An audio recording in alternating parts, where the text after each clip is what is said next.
नमस्कार। आचरण के साथ मैं हूं टीएन मनीष, हाजिर हूं आज का मुद्दा लेकर। 11 सितंबर 2025 वो दिन जब 24 साल पहले अमेरिका की धरती पर इतिहास का सबसे बड़ा आतंकी हमला हुआ। न्यूयॉर्क ने वर्ल्ड ट्रेड सेंटर के ट्विन टावर पर अल कायदा के आतंकियों ने हाईजैक किए हुए विमानों से टक्कर मारी और पूरी दुनिया स्तब्ध रह गई। लगभग 3000 निर्दोष लोग मारे गए, हजारों घायल हुए। यह हमला न सिर्फ अमेरिका का दर्द था बल्कि पूरी मानवता पर एक बड़ा धब्बा। इस घटना को हम याद करेंगे, अमेरिका ने कैसे बदला लिया, आज की स्थिति में पाकिस्तान के साथ उसके संबंध कैसे हैं, साथ ही भारत के नजरिए से देखेंगे कि 9/11 के सबक के बावजूद पाकिस्तानी आतंक पर अमेरिका का रुख क्या है। चलिए शुरू करते हैं। तो दोस्तों, 11 सितंबर 2001 की सुबह अमेरिका के लिए एक सामान्य दिन था, लेकिन सुबह 8:46 पर American airlines flight 11 north tower से टकरा गई। लोग सोच रहे थे कि यह कोई हादसा हुआ, लेकिन 17 मिनट बाद यूनाइटेड एयरलाइंस की फ्लाइट 175 ने साउथ टावर को हिट कर दिया। अब साफ था कि यह हमला है। इसके बाद अमेरिकन फ्लाइट 77 ने पेंटागन पर हमला किया और यूनाइटेड फ्लाइट 93 पेंसिल्वेनिया में क्रैश हो गई, जहां पैसेंजर्स ने आतंकियों से लड़ाई की थी। अल कायदा के सरगना ओसामा बिन लादेन ने इस हमले की जिम्मेदारी ली। 19 आतंकी, जिनमें ज्यादातर सऊदी अरब के थे, ये पूरा प्लॉट रचा। टावर धराशायी हो गए, धुआं और धूल के गुबार छा गए, बादल छा गए। न्यूयॉर्क की सड़कें मलबों से भर गई। फायर फाइटर्स, पुलिस, आम लोग सबने बहादुरी दिखाई, लेकिन नुकसान कभी ना भूलने वाला रहा।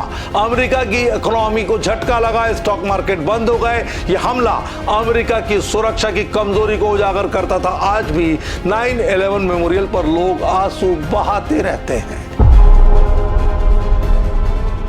हमले के बाद राष्ट्रपति जॉर्ज डब्ल्यू बुश ने राष्ट्र को संबोधित किया।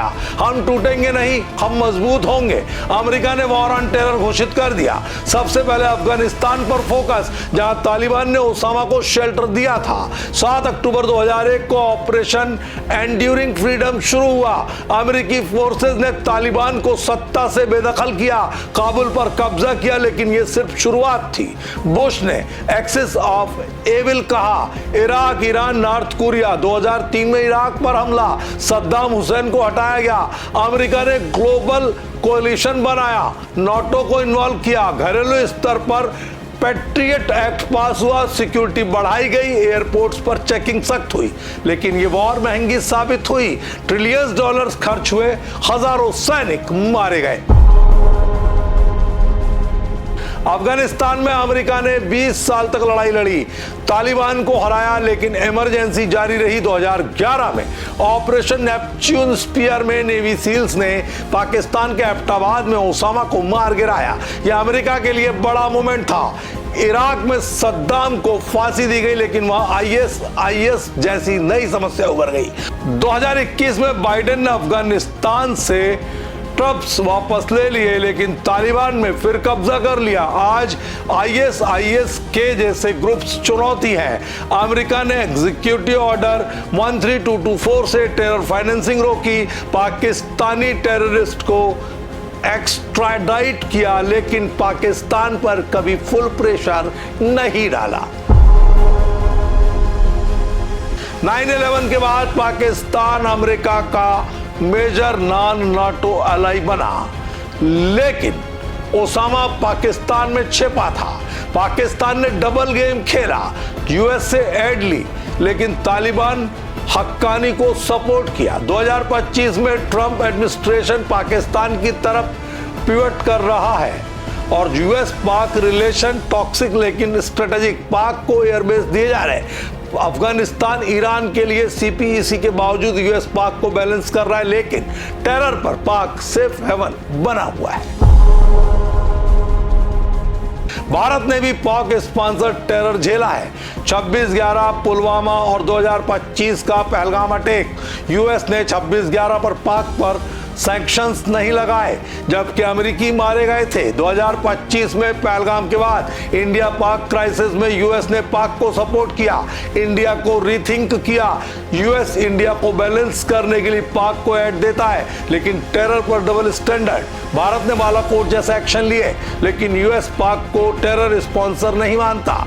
आज यूएस पाक काउंटर टेररिज्म डायलॉग जारी है, जबकि इंडिया पर प्रेशर।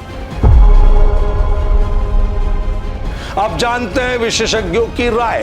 पूर्व राजदूत कंवल सिब्बल कहते हैं यूएस पाक को सपोर्ट करता है क्योंकि वो न्यूक्लियर पावर है और इंडिया को बैलेंस करने के लिए 9/11 के बाद यूएस ने पाक पर सैंक्शंस नहीं लगाए। सूर्या कनगांवकर इंटरनेशनल रिलेशंस एक्सपर्ट ने 2025 में यूएस पाक रिलेशंस के लिए कहा कि ये रीसेट हो रहे हैं, लेकिन ये इंडिया के लिए चुनौती है। पहलगाम जैसे अटैक्स जारी रहेंगे, यूएस एम्बिवलेंट रहेगा। नवरोप सिंह स्ट्रेटेजिक एनालिसिस्ट का मानना है कि यूएस पाक को फ्लिप कर रहा है और इंडो पैसिफिक में चाइना को कंटेन कर रहा है। इंडिया को सतर्क रहना चाहिए। ये राय बताती है कि 9/11 के सबक के बावजूद जियोपॉलिटिक्स में पाकिस्तान यूएस का टूल लगातार बना हुआ है। तो दोस्तों, 9/11 ने दुनिया बदल दी, लेकिन टेरर का खतरा आज भी है। अमेरिका ने बदला लिया, लेकिन पाकिस्तान जैसे देशों पर सॉफ्ट रहा। भारत को इससे सीख लेनी चाहिए। एकजुट रहें, सतर्क रहें, खास तौर पर चाइना के साथ भारत सतर्कता बरते। अगले मुद्दे में एक नए शो के साथ फिर मिलेंगे। मुझे दीजिए इजाजत। आप बने रहिए आचरण न्यूज के साथ। नमस्कार।